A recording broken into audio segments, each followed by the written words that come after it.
Hello everyone, আজকে খুব সুন্দর মজার একটা ভর্তা রেসিপি নিয়ে আপনাদের মাঝে হাজির হলাম। আশা করি সবাই ভালো লাগবে, পুরো ভিডিওটা দেখবেন। আর ভালো লেগে থাকলে আপুরা ভাইয়ারা আমার চ্যানেলটা সাবস্ক্রাইব করে দিবেন, আমার পাশে থাকবেন।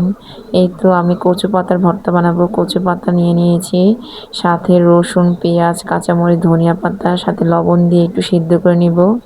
বলক আসলে কচু পাতাগুলো খুব সুন্দর করে দিয়ে দিব, দিয়ে একদম ভাজা ভাজা করে নিব। সাথে একটা ইলিশ মাছ আর দুইটা শুকনা মরিচ নিয়ে নিয়েছি। আমি সরিষা তেলে ইলিশ মাছটা ভাজতেছি।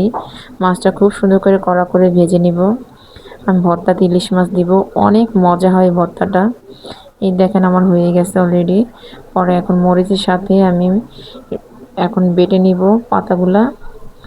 বাটার পরে খুবই সুন্দর মজা স্মেল বেরোচ্ছে। সাথে ইলিশ মাছটাও আমি বেটে নিব একসাথে। খুবই মজা, আপনারা খেলেই বুঝতে পারবেন রেসিপিটা। সাথে এই তো সরষের তেল ভাজা, ওইটা দিয়ে দিলাম। এখন মেখে নিব। সাথে দিয়ে দিব একটু লেবু। লেবু দিলে তো আরও বেশি মজা হয়ে গেল, যেহেতু কচু পাতা গলায় ধরার সম্ভাবনা থাকে, কিন্তু এটা থাকবে না আশা করি। খুবই মজা হয়েছিল। এক